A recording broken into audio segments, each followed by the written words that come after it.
Hey, hi, hello, friend. So today our guest is Tom Goss. Tom is an unapologetically queer singer-songwriter known for his expertly crafted songs and storytelling that explore the joys and struggles of modern love. A fellow Wisconsinite, Tom attended college on a wrestling scholarship before transferring to a Catholic monastery to become a priest. His music is known for its raw honesty, spotlighting themes such as marriage equality, body positivity, and emotional resilience. His latest single, Bear Soup, offers a fresh take on queer body positivity and has amassed over 16 million views on TikTok alone. We talked about all of these things as well as a whole bunch of other topics. So we hope you enjoy listening to this conversation as much as we had having it. Welcome to Season 7 of the Queer Consciousness Podcast.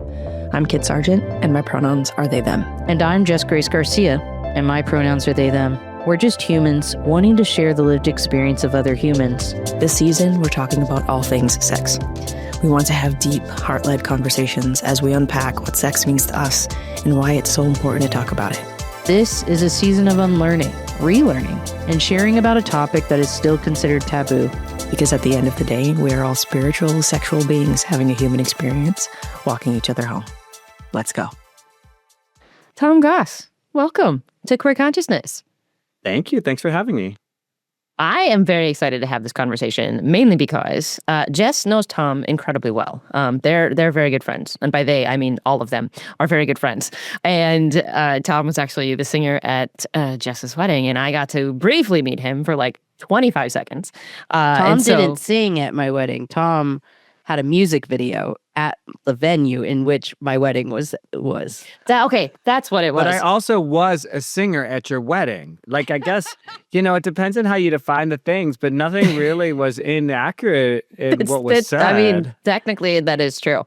Also, I conflated a couple of people because of how many people I met at the wedding, and Jess has wonderfully gotten all of them to come on the podcast. And so I was like, hi, I met you for like 10 seconds. It's wonderful to meet you. Who are you? Kit is also not a music person. It's really funny that like we get along in so many ways, but music is like not one of them. Kit just doesn't really listen to music or watch media. Doesn't have a TV, so it's kind of hilarious. I'm a very boring person. I also love it. I also love it when people are like, because Joe sang at your wedding, right? Yeah, Joe did. And we don't really look alike, but I'm not making any presumptions. This is a queer consciousness and sex focused podcast. So I'm just gonna go off the assumption that you are not attracted to me, because if you were, you would have noticed that Joe and I look very different. But it is funny when people aren't attracted to a specific type. They're just like, oh, white guy with a guitar. They all look exactly the same. It's like. I mean, you're not wrong. I'm not wrong. I did not even think about that. Yeah. I did not even think about that. To me, to Kit, we're the same exact person, and that's totally fine. I love Joe. And so I would be happily compared to Joe Stevens at any point in time. Joe is an incredible musician as well, and a friend that I met at a similar gathering of trans and queer musicians that Tom was also at. So it was great to we're part of the same community, which is fantastic. Tom and I have known each other for over a decade, but didn't finally meet in person until like a couple of years ago. And so at a random event. LA's weird. Yeah, LA's weird. But back when Yahoo had Y-Mail, I reached out to Tom so long ago, because Tom really got into the music scene by being like just this adorable, awesome, funny, silly musician that like was celebrating all kinds of bodies and specifically celebrating the bear community. And I remember not knowing yet that I was non-binary, definitely not knowing yet that I was bear, but I remember seeing this music video and being so like inspired that someone queer was doing something awesome for different bodied people than what was in the mainstream. And I was inspired by it and wanted to be connected. And then, of course, so many of my amazing friends One of them being Rod Kim, was already connected to Tom, and this was like one of the people who went to my first wedding, and so we were able to find ways to connect once we moved to LA, and I was really thankful for that. And now we've been able to actually do projects together and hang out, and I've really loved that. So Tom means a lot to me. So I'm glad you're here, Tom. Thank you. Same. Thanks for having me. It's going to be very fun. And then I love having conversations that are incredibly deep, but straight cold, where it's like, I am basically just meeting this person for the first time. Jess knows most of the guests at this point. Way more better. There's great English. No, that's right. That's fantastic. Much better than I do. And so it's very interesting for me to just come in and be like, hi, you want to talk about sex? And everyone's like, yeah, let's do it. I'm like, sweet. I love it when people are game. I love it when they're game. That's called queer trauma bonding. Yes, exactly. That's just a normal. Yeah, totally. It's what we do. It is what we do. So speaking of that. It was like, ask the question, Kit. Yeah. Ha ha ha. So we are going to begin where we always do with, what does sex mean to you? Okay, so my answer is really long. Let's go. And it's really kind of I don't know if you know this, but I was training to become a Catholic priest at some point in my life. So I was like a celibate man throughout my entire, early 20s and all my college, I was a virgin until I was, I don't know, probably 24, 25. And at that point in time, it was right when John Paul II was getting older and he was dying. And for me, I never really felt like I'm not really it's kind of funny because I'm not a super like overly sexual person. There's some people that are like, you can feel it in their energy. And for me, I'm just like, you're like, everybody's cool. I'm just going to hang out with people, It's a very much like but it's funny because I have all these music videos that are hyper sexual, right? And Yeah. so people are always like, ooh, Tom Goss. And I'm just like, I don't really care. Like if somebody told me like, you can either never like eat this tasty thing for the rest of your life or never have sex, I'd probably be like, I really love eating that thing. Like it's like, I'd probably be like, okay. And I think my answer is part of that because I was really, I really loved John Paul II wrote this book called Love and Responsibility, which I really loved. And in fact, there was a song on my first record. I'm sure I'm pronouncing this wrong because it wasn't. I read it with my eyeballs, not with my earballs, and it's called concupiscence. And that was like a word that I thought was really interesting in his book. It's a lot of looking up definitions when you're reading John Paul II. And then I moved on to his, what was his other book? Love and Responsibility. Oh, The Theology of the Body, which is like this big. And I probably made it like 15 pages before I was like, he is too smart for me. I was also like 22, right? So I'm like a 22-year-old, red-blooded American man who's like reading the theology of like Catholic theology around sexuality, which is so stupid. Wild. But I really did appreciate, and I do think it really helped me integrate this is a weird thing to say, but I think it really helped me integrate my homosexuality with my ideas of what makes sex good and what makes intimacy good. Because the thing that was really central to Love and Responsibility, the theology that John Paul II had around sex, was that at any point in time, when you are making love, you are open to the possibility of creating life, right? There's always this idea in Catholic theology about like, you only have sex to procreate, right? There's always this thing where people are like, and I was like, that doesn't seem right. Like even if that was the case, you still want to make your partner happy and you still want to have pleasurable things and you still want to have positive moments with the person that you love. And so even as like a early 20s something virgin, I was always like, that doesn't really quite fit for me. So when I read the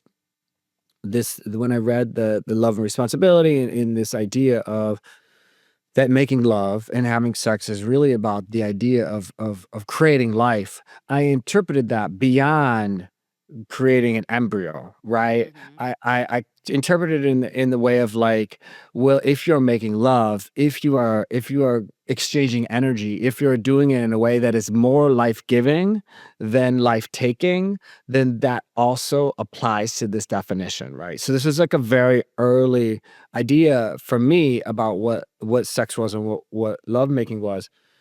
And I think as I get older, and as I've had a lot more experiences sexually, I think that really still feels like the central core of what I feel like love and intimacy is, or sex and intimacy is probably better. I'm not, and I think part of it is that I'm not super like hypersexual. I think there's people that just want to like stick it in a hole kind of thing because they have this carnal urge, which is what the concupiscence, which is what that definition means. It's like a really carnal urge to do this thing. And I don't really have that. like that's just me. And so for me, it's like if I'm going to engage in this way, then I want to do it in a way that's going to put more love in the world at the end of it than there was at the beginning of it. And that doesn't necessarily, and that still could be a one night stand, but it just is like the intentionality and how you are engaging with your sex and intimacy. And so for me, I guess sex means for me, okay, I'm making it up on the spot, but this is interesting. Sex means for me like a coming together of body and of energy and of soul and of force that creates more love than the sum of its parts and leaves having left more love into the world. Fucking love that. And I love that it was inspired by a Catholic theological book. Yeah. It's so weird. It's so weird. But I do feel like it was really helpful for me. If I was like, when I started to understand my sexuality, it never was like, again, it wasn't really carnal. It was like, oh, I'm falling in love with this person. Yeah. I'm having sexual attraction to this person because of how I feel about this person. And it just happened to be a chubby man. So, there's that. But yeah. Yeah, no, I think, as a demisexual person, I relate to that highly. Like I have to have that sort of energy connection with someone. I have to have that soul attraction before physical attraction can really play part. Yeah. Now, I can look at someone and go, "Wow, you are beautiful. You are hot in these ways, and these are parts of your body that I think is attractive." But it doesn't mean I want to jump your bones, and it doesn't mean I want to engage with you physically, intimacy wise. But I might, if we connect on a soul and energy level, then oh yeah, let's do this. And like you said, that can be a one night stand. Like I've had incredible stranger connections with people that I've just met. And deep love and really deep love and care. Yeah. And compassion and all that stuff. And if something physical, it hasn't happened for me just because I've mostly been partnered in closed relationships. But I think if I wasn't, I could see myself, I mentioned this in my previous episode, like I could see myself being open to a one night stand with someone because of the kinds of connections I've had with people, in like even at your music video release, there were a few people that I like deeply connected with, and I was just like, these people are dope, and I want to keep them in my life, have you? I'd love to hear more about like your first encounters around sex and intimacy and how that kind of like continued to shift things for you. Yeah, well, it was really interesting. I was in Catholic Seminary, I mean, I guess my first encounters would have been in college with women, but it was very sparse. There was probably like maybe 3 instances where it was like making out with women, like going on dates more or less, and it just very, very uninteresting to me. Like it just didn't do anything for me. And I wasn't, I'm not saying anything about who these people are, what they look like, et cetera, et cetera, et cetera. I had a good time on the dates, but then when we were making out, I'm just like, I was thinking about other things. I was like, oh, I want to go hang out with my friends. Oh, I need to be doing this homework. Oh, I should go for a run. I mean, I've wrestled in college, so it was a little confusing for me because I would go on dates with people, not often, like I said, maybe like 3 or 4 times. And I had a good time, but it was really more like a fun hang. And but there was the sexual attraction wasn't there. And when I was I wrestled, so every single day I was showering with like 60 guys. Like every single I mean, I just hung out and rolled around on the floor with Half naked guys. men. All the Yeah, time, all yeah. the time. All Yeah. the time. And that wasn't sexually appealing to me either. Yeah. So for me, the idea of like, You're like, I can't be gay because I would be gay here if I was gay. exactly. I was like, I can't be gay because I don't get boners when I shower with these guys every single day. like really, I'd be at a tournament and there'd be like 300 of us just standing around, like waiting to weigh in, in our underwear or completely naked. And it just was like, But whatever. you just hadn't to found me. your type yet. Yeah, exactly. It just wasn't. And these were guys like, mind you, they're 18 to 23, no body fat, perfectly beautiful, Midwestern, like everything that you'd be like beautiful, beautiful, beautiful, beautiful. Like be like the guys from the Abercrombie and Fitch. Like it's so funny. My husband, when we started dating, he had this I don't know, this book, this male art form book that was cast for lack of a better word by this photographer going to this wrestling camp this one year. And then I was looking at it, I was like, yeah, I was at that Dan Gable, Iowa wrestling camp. Oh my that God, that's year, hilarious. Which is also like, now that I'm thinking about it, like kind of creepy. Like amazing. I'm gonna go find all these 17-year-old high school wrestlers with beautiful faces and perfect bodies, and then it gets kind of creepy now that I think about it, I don't think it was, I don't know. I'm like throwing somebody under the bus that I don't know anything about. Like it wasn't porn. It was like fashion beauty shoots, right? But still, in retrospect, I'm like, that's kind of creepy. But yeah. Anybody so that's underage, it's kind of creepy. but half those models, you know what I mean? Those Yeah. Abercrombie models, like it was like really a thing in the late 90s and the 2000s. Oh yeah. So we're talking Yeah. about, I went to that camp. Yeah, it was probably 97, 98. So Oh, that's like peak. it really was peak that kind of creep. Peak that kind of creep. Peak creep. That's a song it really right was there. peak creep. It really was peak creep. You could write it about the Epstein files. Yeah. And so, I was like, well, I was just like, I guess I'm just asexual, which was totally fine with me. I was like, I don't care. Like, I do really sometimes miss the asexual Tom, because he was so able to just like not think about sexuality at all and just connect with whoever was standing in front of him, Whereas I still do that, but also, if the person's really cute, I might give them a little more attention. Like, I'm not. Yeah, I know exactly what I'm not a fool. You're like, I may be gay, I'm not blind. Yeah, exactly. So when you finally found someone that ignited that for you, what was that like? Okay, yeah. So sorry, I only asked half the question. So then I was in Catholic Seminary, right? And I had this classmate. His name, ironically, was and is.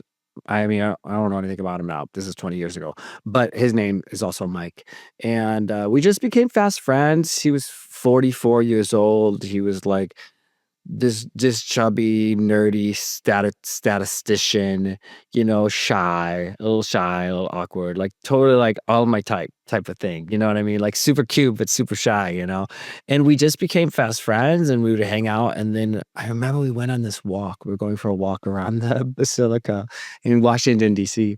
And we were just talking, and he kind of like was like, "Hey, I have feelings for you in this different way, And I was like, "Oh, yeah, I think I do too, And I think we like held hands and walked around the block. And it was such a beautiful, How sweet. That's I so know, but adorable. it was so adorable and also so fucked up, because he was also a virgin and really completely in seminary because he was running from a thing, right? Which is look, I'm not giving myself any passes. I'm sure there were plenty of cues which I just completely and utterly suppressed and ignored, right? Totally. I didn't feel like it was the best of us. I didn't feel like it was an active thing, but I'm sure it happened. So he was really like running from it. And I think his anxiety, like I'm speaking all about his life, like I'm not him, but I think his anxiety really kept him from being able to open his heart and explore sexuality in that way. So he never like been on dates or had a boyfriend or had sex or any of that kind of thing. And so we would have these experiences like it was fucking crazy. I actually wrote a screenplay about it, but it would be funny. Like this is all gonna sound so funny. We'd be like studying the Bible together. And, This isn't funny. These are our lives. I mean, I know, kids, right? hilarious, but it's Kid and I both grew hilarious. up. This We is Kid what and it I is. both grew up fundamentalists, so We were like we get studying, but we're like, I'm living in this castle full of priests, right? Yeah. So it'd be like living in this castle full of priests. We'd go to this room to study the Bible together, and we'd be in our like pajamas because it's a giant castle. You never have to leave the house. Like this thing probably had like 250 rooms, right? So it was Whoa. also vacant. So probably it's 250 rooms and 30 people living there. That's so we're in wild. this room that's completely glass, like think of like a glass study room, in our pajamas studying the Bible, and then we just start making out. We'd be like humping each other on the floor. This and is we'd be like, fantastic. yeah, because imagine we were two 13-year-olds, even though I was 24 and he was Right. 44. Right. But we were two 13-year-olds, and we'd be like, oh, we should stop. Like, okay, this is a bad idea because a priest is going to walk by at any point in time. Like, they live there. So it kind of started this thing where that would happen a couple times. And then we got, smarter about it, but not really, because he would like, it kind of went like this. Like, I'd be getting ready for bed, and I'd be like, he'd knock on my door, and I'd be like, oh, yeah, open the door. And he'd be like, hi, Tom. I had a really bad day. Can I come in? And I'd be like, yeah, sure. And then he'd come in and he'd be like, oh, whatever happened that was stupid, because he was just like overly anxious, like Yeah. neurotic person. Like none of this actually mattered, right? But it was really, and for me, I'm just kind of like pretty chill. So I was like, oh yeah, I'll listen to you, whatever. And he'd be like, can you hold me for a little bit? And I'd be like, yeah, let's do it, So we'd like lay on like the little twin bed in my room that's like, I don't even know, a tenth of the size of this room, like a little room Yeah, in seminary. A little closet. A little closet, and it would like, I would like hold him a little bit, and then he'd turn over and we'd start kissing, and then he'd like take off my shirt, and then he'd like take off my pants, and I'd be like, oh, this is so fun. And then I'd like unbutton his shirt and open it, and he would like freak out and run out of the room. Like this happened. He was like so afraid of it. his But own body or just sex. I think all of it. Yeah, think all of it. it's so real. Like I remember like some of my first sexual encounters, and not wanting the light to be on, and like being worried about how my body was going to be viewed, or like what at the time I hadn't accepted my furriness, wanting to make sure everything was shaved properly, like Yeah. all of the things, and like I have some of my stories are similar, and I also have written stories about them because they're a lot of people's wet dream fantasies. Yeah. We went through, I was like, there's a part of me that's like, why does this sound like every gay porno? I know, because it's happened to us, like it's like for me, one of the things that came to mind when you were telling your story was just like how when me and my second girlfriend, long-term girlfriend, we would do stuff for the first couple of months, we would just get on our knees and pray afterwards. Because really? we just felt so, because it was like regret, and eventually we realized this is what we wanted, and we took time and space to like sort out what we wanted, and it, we stopped doing that. But there was a season where that's what we did, was we got down on our knees to pray and like apologize for the fact that we just fucked, And you did it together? Yeah, because we lived in the same house. Kind of like you, like I was living on her couch at the time, because of some stuff that was going on in my home, and I needed to live somewhere else. Huh. And so then she also had a small, tiny twin bed, and I think we almost got caught once or twice, actually in her bed, but for the longest time we slept on that twin bed together. And like, so of course sex was going to happen. Like, of course it was going to happen. We had to sleep on our sides for us to even fit, And so, yeah, I get it. I mean, like, it's a fun story to retell years and years and years later because it's entertaining and it's like it has all of these elements. But in those moments, it was a lot. It was a lot for our little, like when you said we were like 2 13-year-olds, like I relate to that because it's this like, we were delayed, like so many of us queer folks were delayed in our ability to process like. Yep.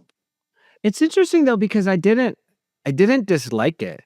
I think for me, I loved it. I mean, I still loved it. But at the same time, I also appreciate the freedom that I have now to just be open and honest. Sure. Oh, yeah. Sure. I've found that middle ground between, how would you say, like, I've explained before a little bit about how, like, I've had, like, a little bit of an addiction to sneaking around for a while because that was my only option. Right. Sure. Right.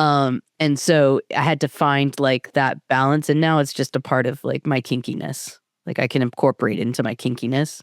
Fair. But for a long time, I was like, how do I find excitement in this moment when it's not a sneaky moment? Yeah. I hear you. But anyway, I think I cut you off, Tom. I'm sorry. No, it's fine. No, it's fine. No, I think that it was interesting because I think when people talk about their experience, how old were you during this experience, Jess? So the one that I'm talking about right now, I was about 21. Okay. So around the same age as you. So yeah, but I think there's a big difference between 21 and 24. Like post college, I moved across the country a couple of times. Like, and I'm not diminishing anything. I'm just saying that, like, I think usually these things happen when you're 13, 14, 15, 16. And it's really, I agree. Like, I already was really comfortable with the person that I was, I think. So I really had like my own sense of self. And so when this was happening, and I had always felt like a strange person, like a strangely robotic person. And part of that's my family.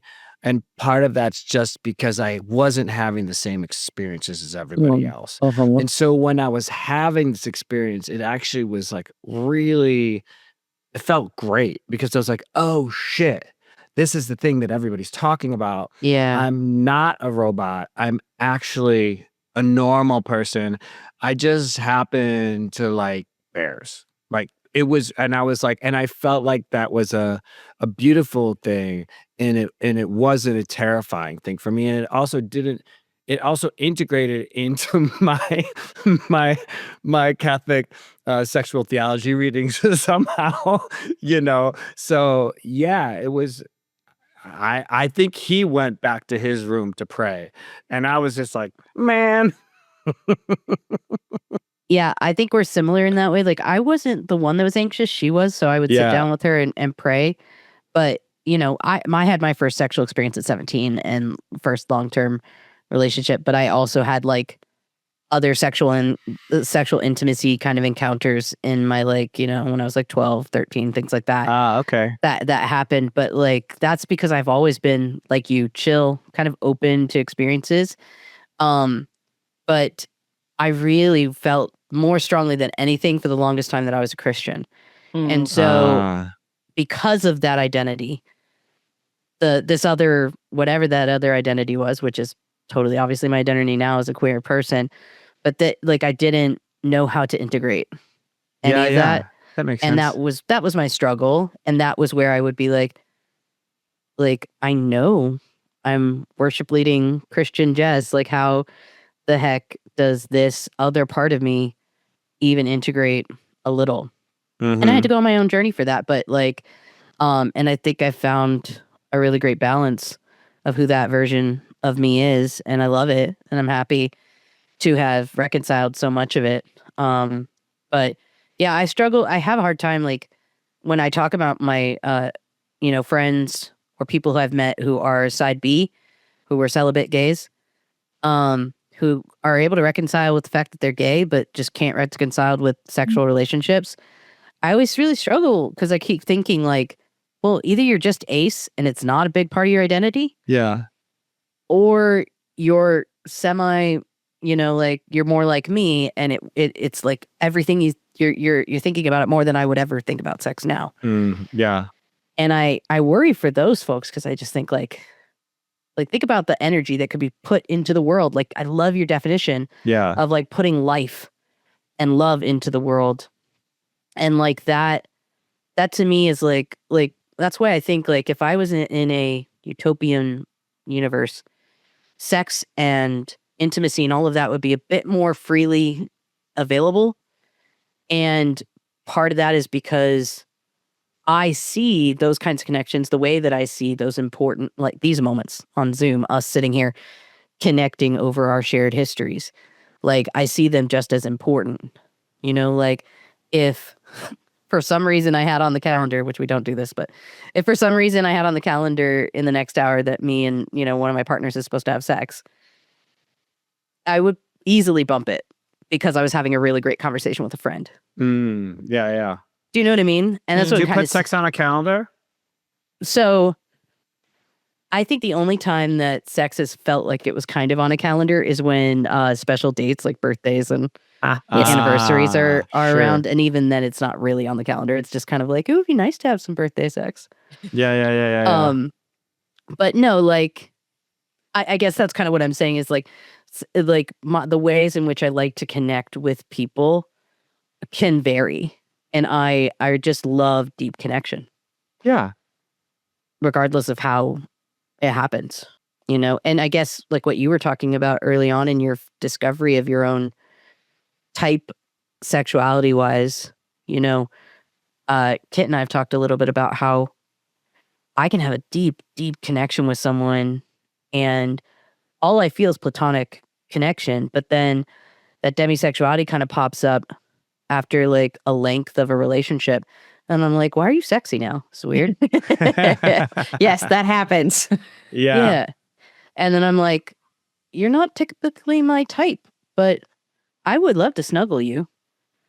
And that happens to me with especially queer men because like I call myself pan or bi because I have had sexual encounters with men, but for the most part, I don't desire it the way that I desire women. But trans people, you know, they're always just badass, amazing humans to me. So it's like that's a different thing.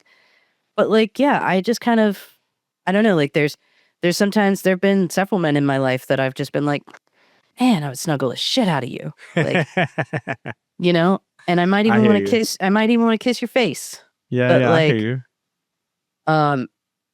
Because of that, like trust and safety. Yeah. That I feel with them and the depth of connection. But I think there's also something to be said for comfort.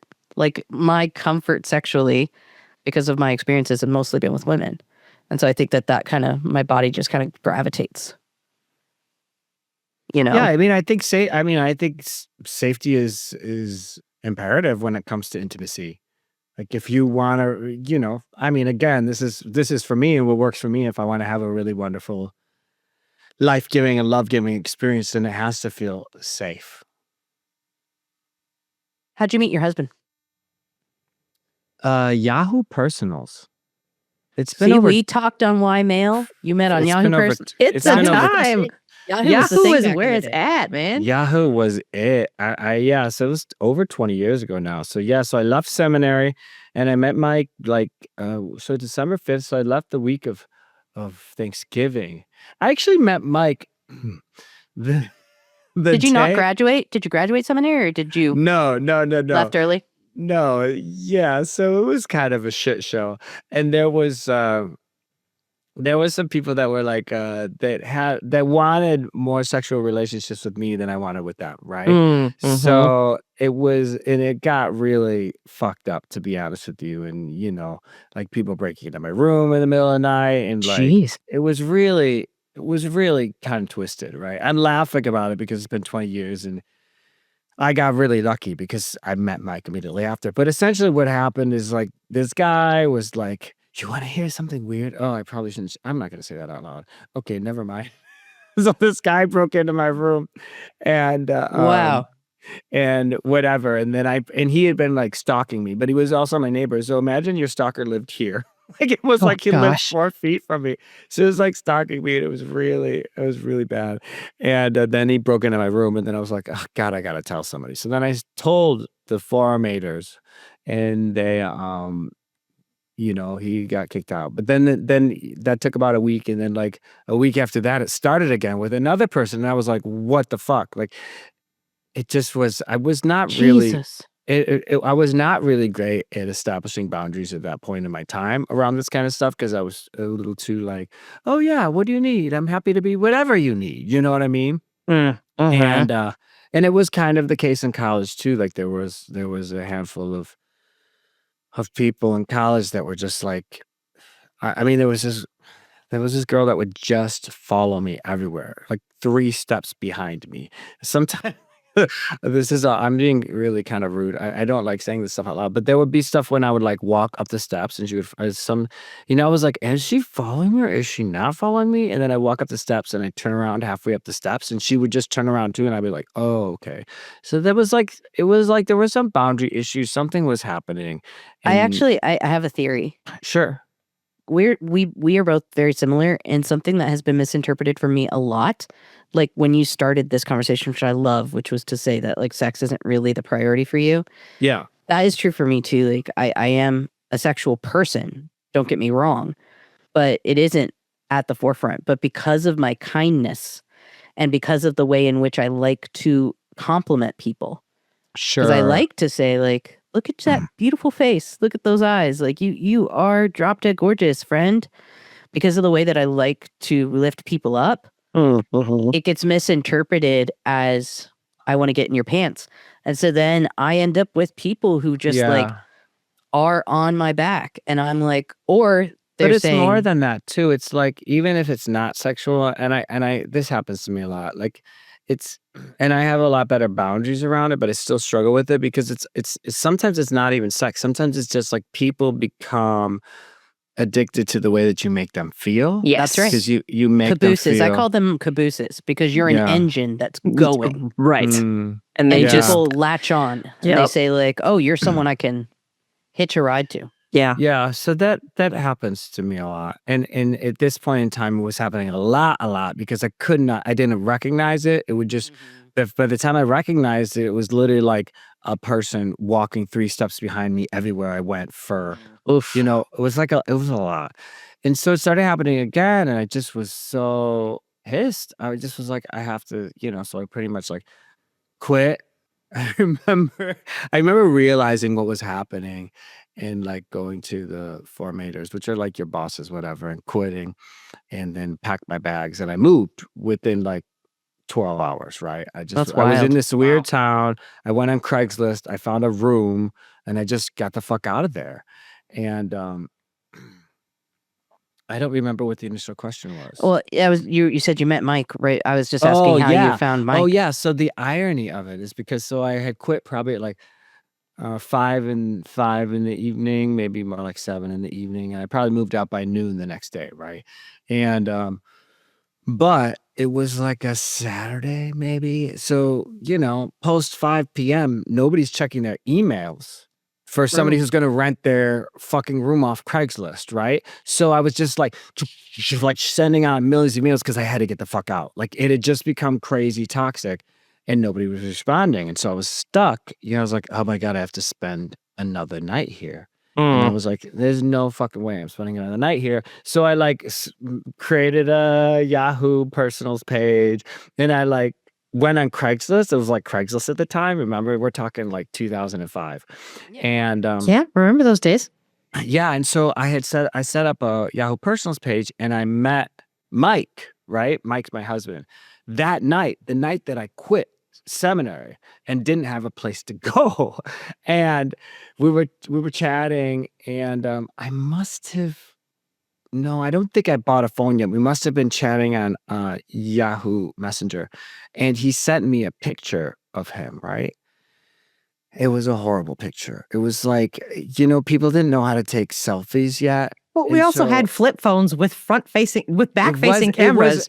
It was like a week after the razor was invented. So there wasn't even flip phones. Like he didn't even have a flip phone. He probably had one of those Nokia digital bricks. Yeah. Yes. You So remember those it was Nokia bricks? it was a digital camera that you had to just hopefully guess. So he just like did this thing and it was like no smile. It was a horrible picture and he sent it to me and I was just like not feeling it. I was like, but he was very sweet and I was like, yeah, I don't think I want to come over tonight, like more or less. And then he was like, okay, whatever, right? And then I went on Craigslist and then I met this guy, Jerry, who then I went over to his house and just couldn't sleep. Like just had this insane night of like having sex and then not being able to sleep and then having sex again and not being able to sleep and then going to an all-night diner and not being able to sleep. And I will say, like, I am so thankful that I didn't go meet Mike. We would have never had a second date. I was an insane person, right? Everything in my life had just crumbled. I had Right. nowhere to live. I had no job. I had given away all my worldly possessions to move to Washington, D.C., to move 1,000 miles away from anybody they ever knew. I was about to leave anybody that I had ever met because none of those people, all those people are still going to be in seminary, all my friends, right? So, they're not going to be my friends anymore, right? So I was an insane person. And a week or so later, I had found a house. I got a job, blah, blah, blah, blah, blah. I wrote Mike again and I was like, hey, let's have a phone call. And I thought he was really sweet and charming and I really enjoyed him. And I was like, okay, well, I would love to go on a date with this person because I enjoy this person, not because I like this person's picture the first time I saw it. And also when I saw him, I was like, you are so handsome. Like, who took this picture? Was it from a down angle and he's just kind of looking down at the camera and like it no was smile? Like totally straight on, but no smile. And remember how grainy it used to be? Yes. It just was real bad. It just was bad. And This is why millennials invented the up angle. Well, we know how to do it now. Now, We didn't really know then. But I also remember the very first thing I did that I like moved my shit into the house and I went to the Verizon and I bought a razor with like all of the money that I had. And I was like, fuck this. I'm out of seminary. I want this razor. It was like $300. And I was like the most money I ever spent in my life. And I was like, I'm going to take over the world with this motherfucking razor phone, And I did. remember I got a razor too. Yeah. I did not have a razor. I didn't like them. My sister did. no. So I understood the craze because I got sister the pink one, man. I had the pink one. Ooh, that's a good move. I had the silver. Mm-hmm. Pink was cute. Pink was cute. Hi, friend. Jess and I love making this podcast, but it takes both time and money in order to do that. We've officially launched our Patreon in order to help supplement the financial side of this endeavor. If you support us and the work we do, go check out our Patreon at patreon.com/queerconsciousnesspodcast and help us continue to grow. Thank you for being here and supporting us. Now, back to the conversation.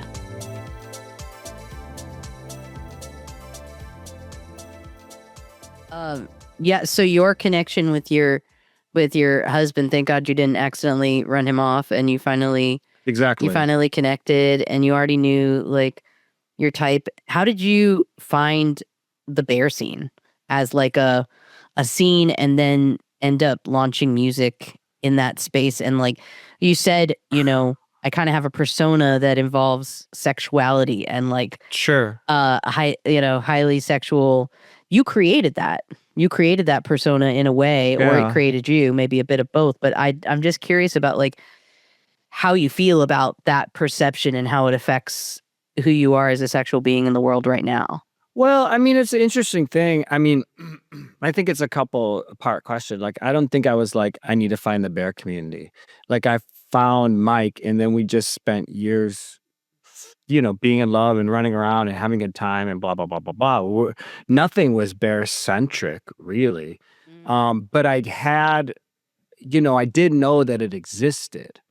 And so we started dating in 2005, and I would say probably around 2010-ish, there started to be this like growth of the bear scene in, I wouldn't even say mainstream, but the internet was changing things and social media was changing things in a really in a really rapid way.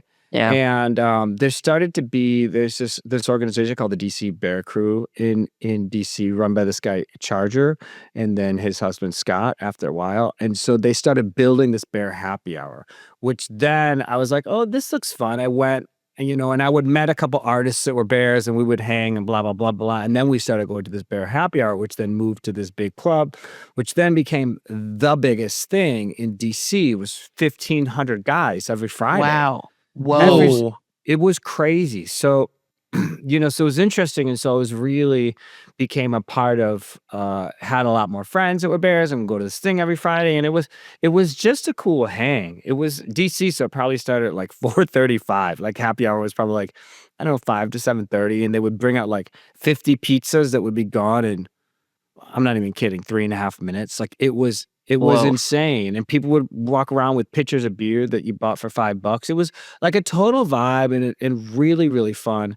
And I was performing at Bear Happy Hour, I want to say 2012. And I thought, oh, it would be so hilarious if I wrote a song about bears for this Bear Happy Hour, right? So, an hour before the show, I just wrote bears, like, really fun. I just wrote the song like, oh, this will be a lark, right? And I went to the gig and I performed it and people freaked the fuck out. And I was like, oh, well, that's weird. Well, okay, well, it's at Bear Happy Hour, so obviously they're going to freak out. But then I immediately was on tour. I was on tour all the time back then. And I was like, New York and Philadelphia and upstate New York and blah, blah, blah, blah. And I just started playing it at all the gigs on that tour. And every single gig, people freaked out. Because Yeah. I was I was probably 3 records in. I had been touring the country like crazy, and bears did support me, but I never was talking about it. If Right. Mike ever come to my show, they would be like, oh, he likes bears. But wasn't like, bears, bears. I just was Yeah. like a dude wearing corduroys and flip-flops in a Subaru Forester playing the acoustic guitar. So it was like, who's going to like that? Like, obviously bears, Yay. right? Like it was like the cross section was strong, That's but funny. it wasn't really. So when bears came out, I had already spent, we're talking 2013.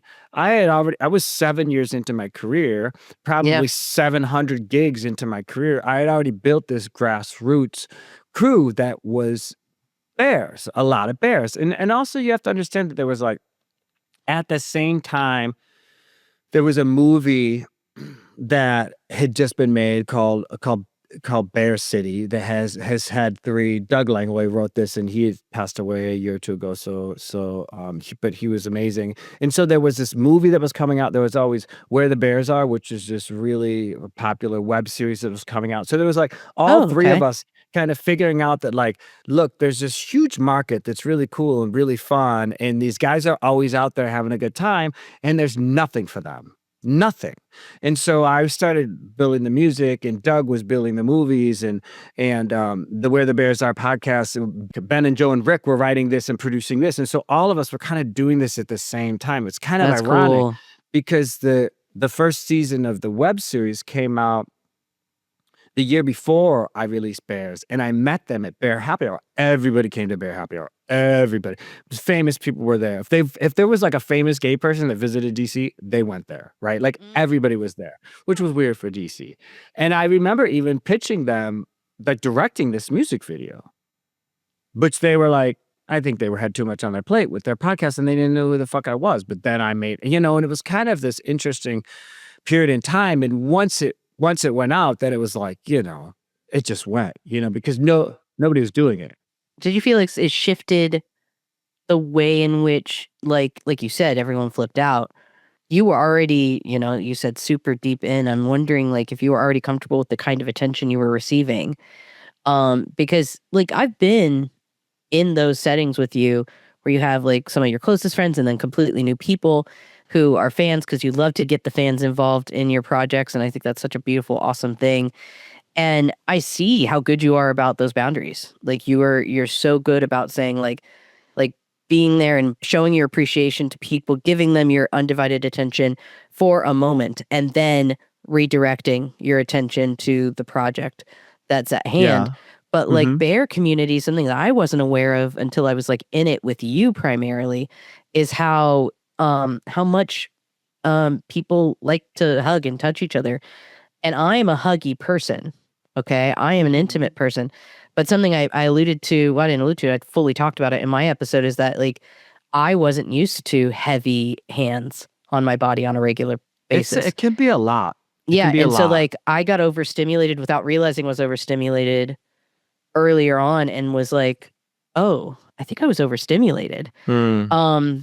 Because I could hardly have women's hands on my body for further amount of time because it's not the same sort of touch and heaviness, you know. But I love being cuddly, but then it's like that's the way it's like there is an expectation when you enter bear spaces, and I have to like understand what it means to put up a boundary in those spaces. And so when you talk about that, I get it, and I'd like to hear more about that from you, because I think I love bear community, and I love what it stands for, and I love what you're describing as like this grassroots, beautiful like way of supporting you, and how they show up for you, and how they've shown up for you for a long time. Yeah. And I consider myself a non-binary bear. I just want to understand more about that, the intimacy aspect of like how you're perceived as kind of a sexual icon as well as a music icon. Because you are. When I talk to your fans and they talk to me about you, that's what they talk about. They talk about how hot you are in your body and things like that, and how and they also talk about how amazing and talented you are. But that's a part of your perception. Yeah, I mean, I think it's really interesting. Like, there's times when I don't even feel like my body's my own. Like, it's definitely like it's hilarious. You know, I do my calendar every year, and you know, I have like a book, and it's like beefcake stuff, and I'm happy just like, all right, take off my clothes, I take this picture, I move. You know, I do it I do the music video, blah blah blah blah blah. It's not even like I don't even really think about it in those same terms. Which is a really interesting thing when it comes to the art. It just is a tool to me. And I remember I had made this music video called Lover in 2010 that did really well. It was about Don't Ask, Don't Tell. And then I went on tour. I was probably on tour for like 3 months. And I remember thinking like, I'm never going to have anything as successful as Lover again. And I was getting really sad about it. And then I just realized like, oh, I just have to take my clothes off. Like that's really it. That's really it. And so I made this music video called Make Believe, and it did twice as well as Lover. And so I think from like a work perspective, it's an art perspective, it's really just a tool. But I do agree with you. Like, there is this thing in bare spaces where it is very hypersexual. It really is. And the body it feels really communal, especially Yes, if there's a pool, communal is a great term. if there's a pool there. And that frankly makes me very uncomfortable. And because I look, I would love to run around with everybody naked all of the time. I don't have any problem with that. I think it's fun. I think it's free. But as soon as it becomes sexualized, I'm just gonna run away. Like that. Like, it's so weird. And so I understand. I play a lot of bear events, and I spend a lot of time hiding in my room at these events, because it's like, okay, I have to make it from my room to the elevator, and then from my elevator to the front door, from my elevator to the gig. And you can't do that without, you know, running into 20 people, getting 20 hugs, getting 20 kisses. You know, some people are going to kiss you on the cheek, and some people are going to see this as their opportunity to maybe try to stick their tongue somewhere, you know what I mean? Or their hand somewhere.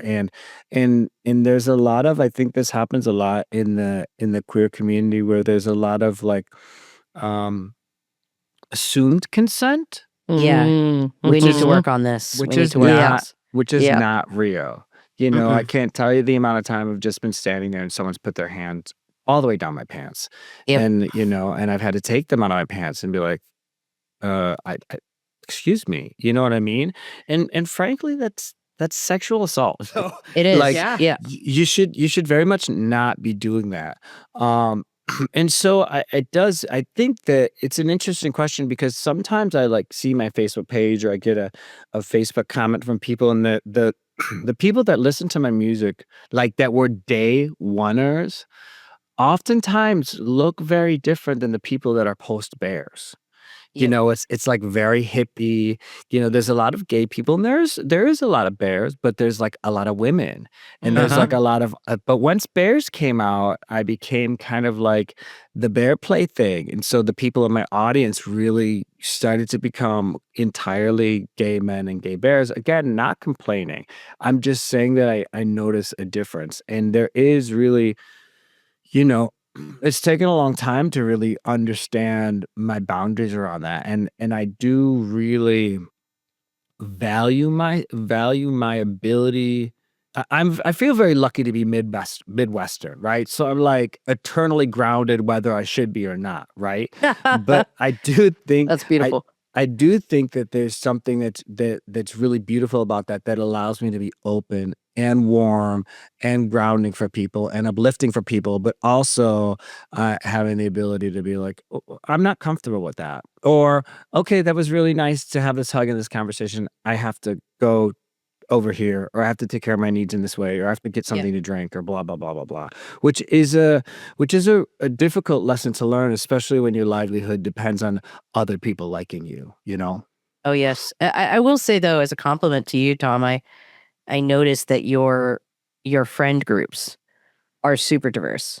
And Mm, then in your collaborations, musically, like you're a music director, music video director, you're, like you're a producer, you do all kinds of stuff, and the people that you like to work with are diverse as hell.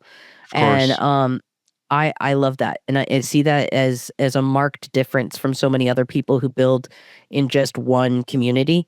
And I Yeah. think that is evident in the fact that you desire to see a shift. And I also see that you, like, even though you might be attracted to older, chubbier guys, like, it doesn't mean that those are the only people you want to hang out with. Like, you Of love hanging course. out with people of all Yeah. ages and like working with young individuals. Me, I'm the same way. Like, I Yeah. love working with all kinds of people. I feel like I'm always growing when I have that. And I can see that for you. And one of the things that was most inspiring was that your last music video shoot, it was a collaboration with a young trans guy, Hmm. and you did this like music video release, and this video release with him that you had directed, and these very different communities came together in this space, and both of them learned from each other that it was okay to be Yeah. together and how to be safe together and how to care for each other. And I think when it comes to older gay men, there's not a lot of education around trans needs Mm, and trans rights, and so your forwardness about that has been really inspirational to me, and how you've aligned with young trans folks. thank you. Ryan Casada is who you did your music video shoot with, and Ryan and you met on MySpace days, from what I remember. So you guys have known each I've other for known Ryan since he was like 15. yeah, Yeah, yeah. it's crazy. Yeah. And so, and Ryan was early on, young trans guy figuring Yeah. out his thing. And so just to see you come alongside, I think it speaks volumes, and speaks volumes to this Thank large you. community that, like you said, post Thank you. Bears came on board. So I And love that's that. And that's always been so important to me. Like diversity has always been so important to me. I feel like my job is a songwriter and a filmmaker is to tell stories that people aren't telling or are afraid to tell. And that is, hey, I like bears. But that also is, hey, bears come in other shapes and sizes and colors and ethnicities and I mean, I have like it's kind of funny, it's kind of funny. Like I think that's really subversive. And I sneak it in. I love it. I've been sneaking that stuff in for a long time. Whether people recognize it or whether people don't recognize it, it doesn't really matter to me. I feel like beauty, like the way that people see beauty, is by showing representations of everybody, right? Yes. And then they get to see beauty represented in all different ways, and then they see that as oh, all these things are beautiful, instead of just saying like this is the only thing that's beautiful, or this is the only thing that's interesting, or this is the only story that's worth telling. And Nobody says that to me, Jess. So I really appreciate you saying that, because it's always been really important to me, and a thing that I've really intentionally sought to do without talking about it. Yeah, I think it's clear, and it's something that is more needed. And talking openly about, like, the fact that you felt so comfortable to talk about consent and how we need to work on those improvements, and especially gay male spaces. Hmm. Um, like I think there's a lot of people who desire that and are working towards it, but maybe not as loudly. And I Mm. appreciate how honest and open and transparent you've been. Um, do we want to? Because I know we're coming up on time. Kit, do you want to ask that final question, or do you want to jump to the Oh, bonus I want the questions? final question. What's the final question, Kit? I was like, we have final questions and we also have a couple bonus questions. So Okay, the For let's final our do it. Patreon, for for our our Patreon. Patreon only. So we'll do the final question first, and then Okay. we'll go to the Patreon exclusive. So. But before we even do that, the I know a lot of people are probably like, Kit, you haven't said a whole lot this episode. Yeah, I'm not a bear. I have never been in bear spaces, so I cannot speak to any of this. And so for me to just be able to sit back and listen to people who have been in those spaces share their lived experience gives me a new understanding of what it all is. Because having not been around it, having not been in those spaces, I can't say, yeah, I could totally, like, yeah, absolutely, yeah, yeah. No, I'm going to be talking out the side of my head. I'm not going to do that. But And why so aren't you a bear, Kit? Kit is like the most down the center non-binary person I've ever. it's true. Like I am mayonnaise when it comes into binariness. You I guys love should have it. talked. Had we had more time, you could have just talked about Midwest shit for like 30. Oh, Fucking 30 minutes. love mayonnaise. Oh my God, I love mayonnaise. I'm into it. it's great. I mean, it's a staple. Especially if you get the spicy mayo, like staple. You ever had a pimento cheese sandwich? Yes. Oh my God. That's it. Like I would like, if someone was like, you can never have sex again, or you can never have a pimento cheese sandwich again, I'd be like, this is a hard choice. You can't get that's a legitimate Sophie's choice where it's like I never can have sex or I can never. Oh, have you want to know the funny thing no.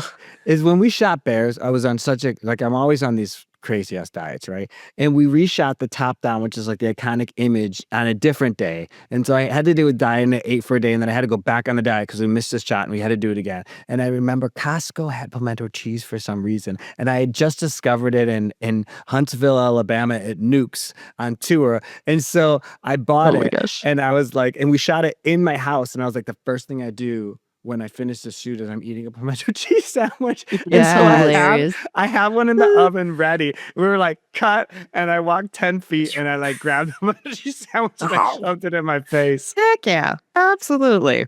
I fucking love that. I had my first pimento cheese ever at like something in Alabama. I cannot remember. It was like, the last couple Alabama visits were not the best because they were for like family funeral things for Jana, but like always the Southern food, like so much good Southern food at these like gatherings. Like, yeah. Okay, pimento cheese. Yeah. Okay, absolutely. Yeah, what's the question? I'm so sorry, Kit. What's the question? It's totally fine. I love this. I absolutely love this. So, knowing what you know now, having lived the life that you have lived, if you could go back to your 21-year-old self and give him one single piece of advice about sex, what would it be? That's a really hard question. Yes, that's why we ask it last. I always say it's a really hard question because I feel really comfortable in my body and in the way that I engage in sexual intimacy. And I do feel like it has been, it is I really love it, and I think it's beautiful. And I wouldn't want to be doing any of the butterfly effect type of situation because I wouldn't really know where I'd end up right now. And so I think for me, it would be just an expression of love, really. Like just it wouldn't be do this differently. It wouldn't be do that differently. It would just be like that person that shows up and gives you, gives you a little hug and gives you a little love and tells you you're doing a great job. Believe in yourself. Amazing. I love that answer. I do too. I also agree that like I have a hard time answering those questions because I have to like dispel the butterfly effect thing in my brain. Yep. Like, okay, it's not actually happening. It's not actually happening. Like Yeah. I'm not gonna ruin my life, because I am very happy with who I am in my life now. Exactly. And some of those hard things, some of those hard decisions, some of those hard experiences were a part of who I am now. 100%. Exactly. Absolutely. So Tom, this has been amazing. it has. It absolutely has. So I'm going to just go ahead and say, until next time. Until next time. Until next time.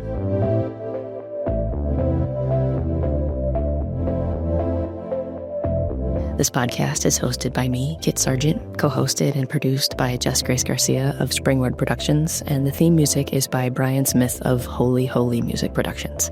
If you could do us a huge favor and please like, follow, comment, share, do all of the things on all of the socials. You could follow the podcast on Instagram @_queer.consciousness for all the latest episodes, as well as any other exciting news. When you're listening on Spotify, please leave a 5-star rating and use the comment box for anything you'd like us to talk about. When you're listening to Apple Podcasts, please leave a comment and a 5-star rating. If you'd like to be on the podcast, send a message to queerconsciousnesspod@gmail.com.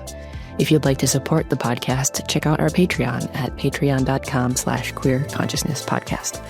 We are trying to grow as organically as possible, and this helps other like-minded people who want to empower and encourage others on their journey. So until next time, remember to stand in your truth and know that you are worthy, just as you are.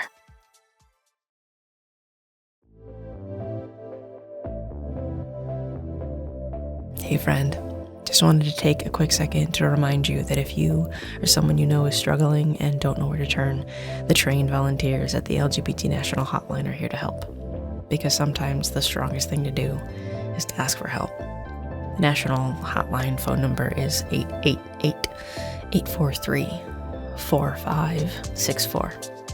And if you want to check out the other things that they have available for them to help you with, you can check out the lgbthotline.org in order to be able to see all of the services that they offer in order to help our community.